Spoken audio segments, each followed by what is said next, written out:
दोस्तों, गौतम बुद्ध ने कहा था कि एक क्रूर जंगली जानवर की तुलना में एक धोखेबाज और दुष्ट मित्र से अधिक डरना चाहिए, क्योंकि जानवर केवल आपके शरीर को नुकसान पहुंचाता है, लेकिन एक कपटी और धोखेबाज मित्र आपकी बुद्धि को नुकसान पहुंचाता है।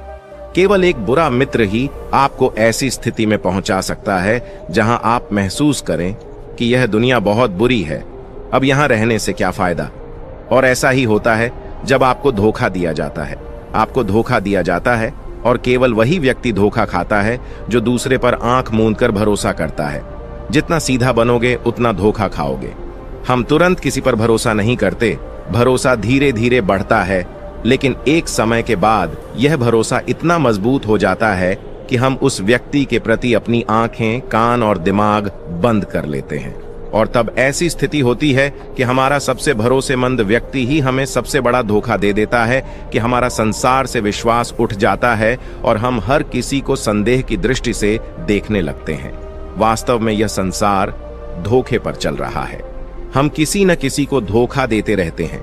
हमारे जीवन में कहीं न कहीं और लोग भी हमें धोखा दे रहे हैं। दूसरों द्वारा धोखा देना तो समझ में आता है, लेकिन हम खुद को वर्षों से धोखा दे रहे हैं। हम खुद को ऐसी चीजों के बारे में समझाते हैं ताकि हमें सच्चाई का सामना न करना पड़े और हम अपनी ही छोटी सी दुनिया में खोए रहे। धोखा या विश्वासघात दोधारी तलवार की तरह है। हमें लगता है कि हम दूसरे व्यक्ति को धोखा देकर उसे बेवकूफ बना रहे हैं, लेकिन यह धोखेबाज तलवार सामने वाले की भी उतनी ही गर्दन काटती है जितनी भविष्य में हमारी गर्दन काटती है।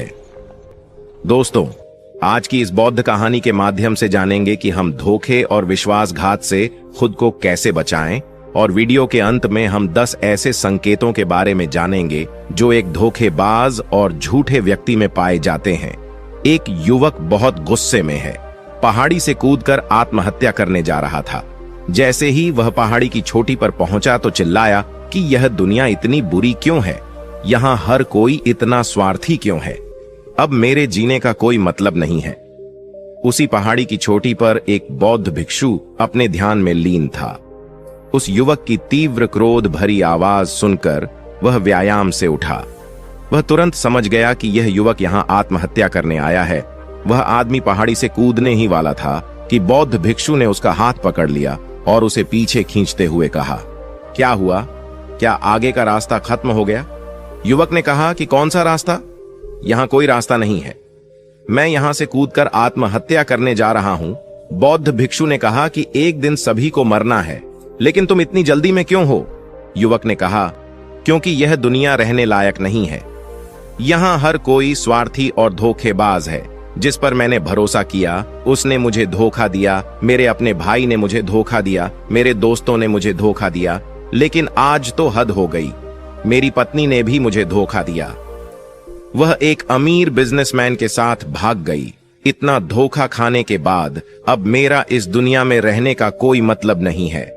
स्वार्थी दुनिया में किसी पर भी भरोसा नहीं किया जा सकता, इसलिए मैं आत्महत्या करने जा रहा हूं। बौद्ध भिक्षु बोले, क्या तुम स्वार्थी नहीं हो? क्या आप पर भरोसा किया जा सकता है? उस व्यक्ति ने कहा, मैंने आज तक किसी को धोखा नहीं दिया, किसी को धोखा नहीं दिया। आप चाहे तो मेरे गांव जाकर पूछ सकते हैं। लोग अक्सर मेरा फायदा उठाते हैं, लेकिन मैंने आज तक किसी का बुरा नहीं किया। बौद्ध भिक्षु ने कहा, मैं तुम पर भरोसा नहीं कर सकता। तुम्हें मुझे यह साबित करना होगा कि तुम स्वार्थी व्यक्ति नहीं हो। व्यक्ति ने पूछा, मुझे यह साबित करने के लिए क्या करना होगा? तुम्हें मेरे साथ रहना होगा। अगले 1 साल तक अपने आश्रम में रहूंगा, तभी मुझे पता चलेगा कि आप एक ईमानदार व्यक्ति हैं या आप भी दूसरों की तरह स्वार्थी और धोखेबाज हैं। आदमी ने कहा, ठीक है, मैं 1 साल तक आपके साथ आपके आश्रम में रहूंगा और खुद को साबित करूंगा। बौद्ध भिक्षु लाया। वह युवक उसके साथ उसके आश्रम में गया और उसे अपना शिष्य बना लिया। अगली सुबह बौद्ध भिक्षु ने नए शिष्य को अपने पास बुलाया। मुझे आप पर भरोसा नहीं है, लेकिन आप फिर भी जाकर भिक्षा मांगते हैं। तब तक मैं आपके अन्य गुरु भाइयों को शिक्षा देता हूं। वह युवा शिष्य गुरु को प्रणाम कर भिक्षा मांगने चला गया। आज से पहले उसने कभी भी भीख नहीं मांगी थी, इसलिए उसे भीख मांगने में बहुत परेशानी हो रही थी। उसके मुंह से भीख मांगने के लिए शब्द नहीं निकल रहे थे। उसका अहंकार उसे रोक रहा था, लेकिन उसके अंदर एक अहंकार जाग रहा था। मालिक को गलत साबित करने के लिए उसने भीख मांगी और वह भिक्षा लेकर वह स्वामी के पास लौट आया। उसके हाथ में भिक्षा देखकर गुरु ने कहा कि तुम कुछ तो भरोसेमंद हो। मैंने सोचा था कि तुम भीख नहीं मांग पाओगे, लेकिन तुमने मुझे गलत साबित कर दिया। मेरे साथ मेरी कुटिया में आओ, मैं तुम्हें वहां कुछ दिखाना चाहता हूं। गुरु शिष्य को अपने साथ अपनी झोपड़ी में ले गए। झोपड़ी के ऊपर एक बर्तन लटका हुआ था। गुरु ने झोपड़ी की ओर इशारा किया, बर्तन, और कहा, क्या तुम उस बर्तन को देख रहे हो? इसमें जहर होता है, और जहर भी ऐसा होता है कि अगर किसी व्यक्ति को दे दिया जाए तो व्यक्ति बहुत आसानी से मर सकता है और किसी को पता भी नहीं चलेगा कि उनकी मृत्यु कैसे हुई। युवा शिष्य ने कहा, लेकिन गुरु, आप मुझे यह सब क्यों बता रहे हैं? साधु ने कहा, मैं तुम्हें केवल चेतावनी दे रहा हूं कि गलती से भी इसे मत खाना। कुछ दिनों के बाद गुरु एक जंगल से गुजर रहे थे उनके शिष्य। तभी कुछ जंगली लुटेरों ने अचानक उन पर हमला कर दिया। सभी शिष्य अपनी जान बचाने के लिए इधर उधर भागने लगे, लेकिन वृद्धावस्था के कारण गुरु दौड़ने में सक्षम नहीं थे। यह उस युवा शिष्य को अनुभव हुआ और उसने वीरता का परिचय देते हुए अपने गुरु को डाकू से बचाया और आश्रम ले आया। आश्रम पहुंचकर गुरु ने सबके सामने शिष्य की बहुत प्रशंसा की और कहा कि मेरा नया शिष्य तुम सबसे बेहतर है, जिसने अपनी जान जोखिम में डालकर मेरी जान बचाई और मुझे यहाँ सुरक्षित पहुंचाया। आज तक मुझे उस पर विश्वास है। उस दिन के बाद से हर सुबह जब भी गुरु उस शिष्य से मिलते हैं तो उनसे एक बात कहना कि मुझे तुम पर पूरा विश्वास है। धीरे धीरे गुरु का उस पर विश्वास हो गया। शिष्य बढ़ता गया और बात इतनी बढ़ गई कि गुरु ने एक दिन शिष्य को अपने पास बुलाया और कहा कि मेरा कोई बेटा नहीं है, लेकिन तुम मेरे बेटे की तरह हो। मैं अब बूढ़ा हो गया हूं, इसलिए मैं चाहता हूं कि मेरी मृत्यु के बाद तुम इस आश्रम की बागडोर संभालो। शिष्य ने कहा कि गुरु, यदि आपकी यही इच्छा है तो आपकी खुशी की जिम्मेदारी भी उठाऊंगा। इतना कहकर शिष्य चला गया। कुछ दिनों के बाद गुरु बीमार पड़ गए तो उन्होंने आश्रम के सभी शिष्यों को बुलाया और यह घोषणा कर दी कि मेरे बाद यह युवा शिष्य इस आश्रम को चलाएगा। धीरे धीरे दिन बीतते गए और उस युवा शिष्य के मन की बेचैनी बढ़ती गई। आश्रम पर जल्द से जल्द कब्जा करने की चाहत बढ़ने लगी। वह हर सुबह गुरु के पास दर्शन के लिए जाता था यदि उसके स्वास्थ्य पर कोई प्रभाव पड़ता, लेकिन गुरु जी का स्वास्थ्य दिन ब दिन बेहतर होता जा रहा था। अब उसके सब्र का बांध टूटने लगा। उसकी रातों की नींद हराम हो गई। वह हमेशा यही सोचता रहता था कि मालिक को रास्ते से कैसे हटाऊं और किसी को पता भी नहीं चलता। कभी कभी वह सोचता है कि मालिक को नदी में धक्का दे दूं, लेकिन अगले ही पल उसे एहसास होता है कि मालिक को रास्ते से कैसे हटाया जाए। एक अच्छा तैराक वह तैरकर बाहर निकल आएगा। कभी कभी वह सोचता है कि मैं गुरु का गला घोंटकर मार डालूंगा। सबको पता है कि मैं गुरु का विश्वास पात्र हूं, इसलिए मुझ पर किसी को शक नहीं होगा। लेकिन फिर वह सोचता है कि अगर थोड़ी सी भी गलती हुई तो बात बिगड़ सकती है। मुझे कोई ऐसा रास्ता खोजना होगा जिससे मालिक की भी मृत्यु हो जाए और सभी को लगे कि यह स्वाभाविक मृत्यु है और भगवान को यही मंजूर था। एक दिन वह युवा शिष्य गुरु के पास उनकी कुटिया में बैठा था। तभी उसकी नजर ऊपर लटके बर्तन पर पड़ी। उसे याद आया कि मालिक ने कहा था कि इसमें जहर है, और जहर भी ऐसा कि किसी को पता नहीं चलता। उसने सोचा यही सही रहेगा। मैं ये जहर गुरु को दे दूं और किसी को पता भी नहीं चलेगा कि उनकी मौत कैसे हुई, और फिर पूरे आश्रम पर मेरा कब्जा हो जाएगा। अगले दिन उसने चुपके से चोरी कर ली। मालिक की झोपड़ी से निकाला जहर और उसे गुरु के भोजन में मिला दिया। गुरु ने रात्रि का भोजन किया और सोने चले गए। लेकिन जब सुबह हुई तो पूरा आश्रम जाग रहा था, लेकिन गुरु नहीं उठे। शिष्यों ने गुरु की कुटिया में जाकर देखा तो पता चला कि गुरु की मृत्यु हो गई है। जब उस युवा शिष्य को इस बात का पता चला तो वह अंदर ही अंदर बहुत खुश हुआ और आश्रम पर कब्जा करने का काम शुरू कर दिया। उसी आश्रम में गुरु का एक पुराना शिष्य भी था। वह पूरी घटना को चुपचाप देख रहा था।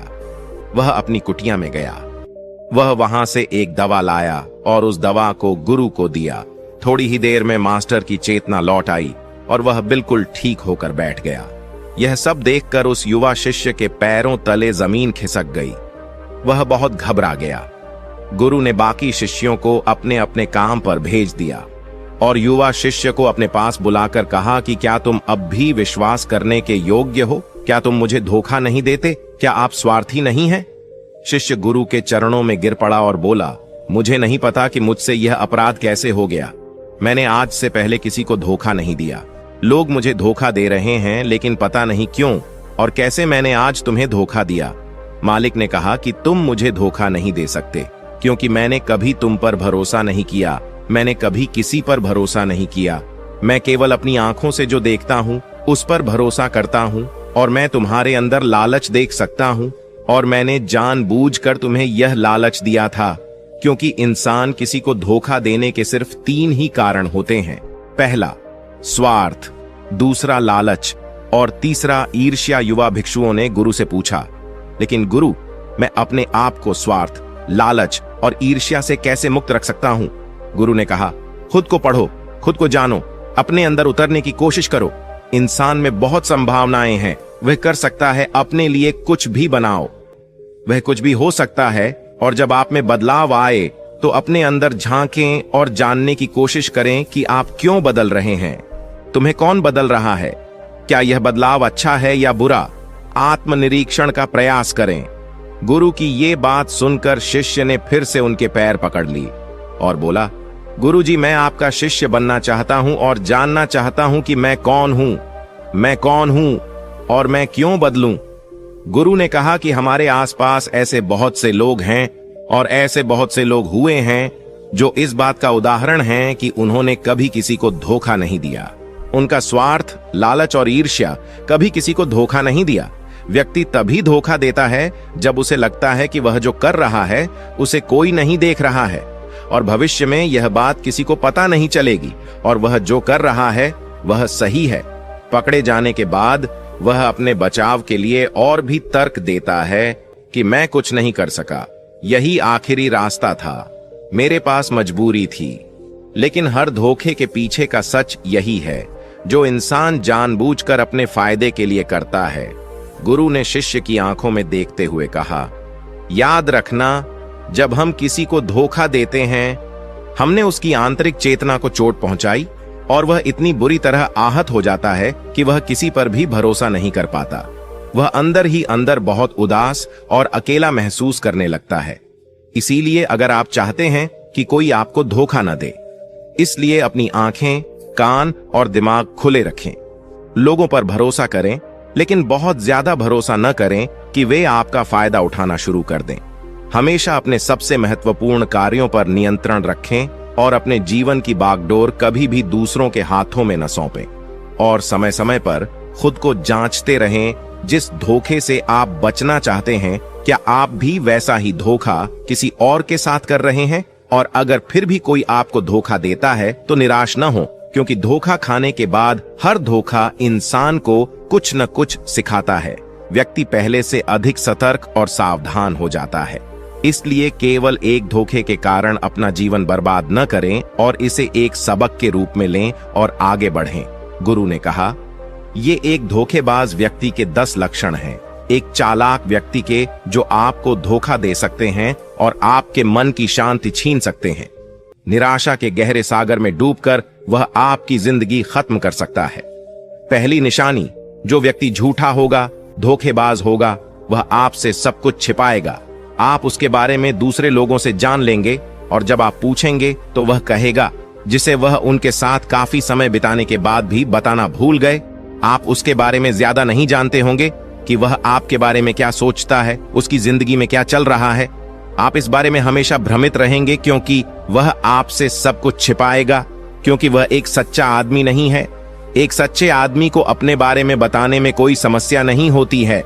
वह आपसे लगभग हर चीज साझा करता है, लेकिन एक धोखेबाज बहुत सावधानी से चलता है। इसलिए हमें इन पर ध्यान देना चाहिए। वह व्यक्ति जिसके साथ हम रिश्ते में हैं, जिसे हम अपनी जिंदगी सौंपने जा रहे हैं, जिसके साथ हम प्यार और विश्वास का सौदा करने जा रहे हैं, क्या वह अपनी पूरी जिंदगी एक खुली किताब की तरह हमारे साथ साझा करता है या नहीं, या वह हमसे बातें छुपाता है या नहीं। अगर वह छुपाता है तो वह व्यक्ति बहुत बड़ा धोखेबाज है। दूसरी, निशानी, जो व्यक्ति धोखेबाज है या जो हमसे सच्चा प्यार नहीं करता, वह कभी भी हमसे सच्चा प्यार नहीं करता। हमारी परवाह करता है, चाहे हम उसकी कितनी भी परवाह कर लें, उसके लिए कुछ भी कर लें, लेकिन उसे रत्ती भर भी परवाह नहीं होगी। और ये एक बार नहीं, बार बार दिखेगा, लेकिन हम इसे नजरअंदाज कर देते हैं। ये हमारी गलती है। हमारे जादू के कारण हम देख नहीं पाते। सच्चाई हमारी आंखों के सामने भी है। अगर हम थोड़ा और सचेत होकर देखने की कोशिश करें तो यह हमारी गलती है। तब हमें पता चलेगा कि उसे हमारी कोई परवाह नहीं है। तीसरा संकेत, जो व्यक्ति धोखेबाज है वह बहुत बड़ा झूठा भी है। उसके अपने शब्द खुद से मेल नहीं खाते, उसकी जुबान बदलती रहती है। वह अपनी बात नहीं रखता, लेकिन हम उसके झूठ में फंस जाते हैं, इसलिए हम उसे नहीं पहचानते। चौथी निशानी, धोखेबाज व्यक्ति हमारे सामने तो हमारी चापलूसी करेगा और हमारी तारीफ करेगा, लेकिन पीठ पीछे वह कभी हमारी तारीफ नहीं करेगा और हमारा सम्मान नहीं करेगा। चाहे हम उसके लिए मर भी जाएं, लेकिन वह कभी हमारी तारीफ नहीं करेगा। हम और कभी भी हमें उतना महत्व नहीं देंगे जितना हम अपने जीवन में देते हैं, क्योंकि वह एक दिन हमें धोखा देगा।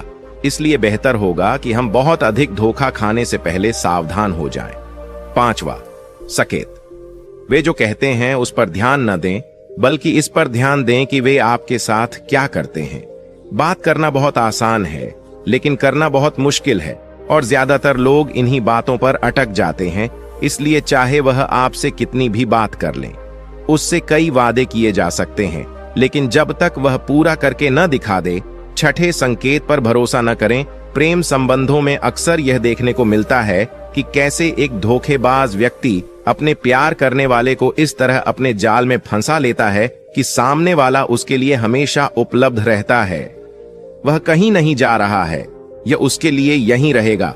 वो न आदर करते हैं, न सम्मान करते हैं, और अगर सम्मान की भीख मांगी जाए तो अपमान ज्यादा करते हैं। अगर किसी रिश्ते में किसी से मिन्नत करनी पड़े, मुझे अपना समय देने के लिए, मुझसे बात करो, तो इससे बुरा रिश्ता कोई नहीं हो सकता। जो आपसे सच्चा प्यार करेगा वह खुद चाहेगा कि वह अपना ज्यादातर समय आपके साथ बिताए, जिससे आप समय की भीख मांगते हैं।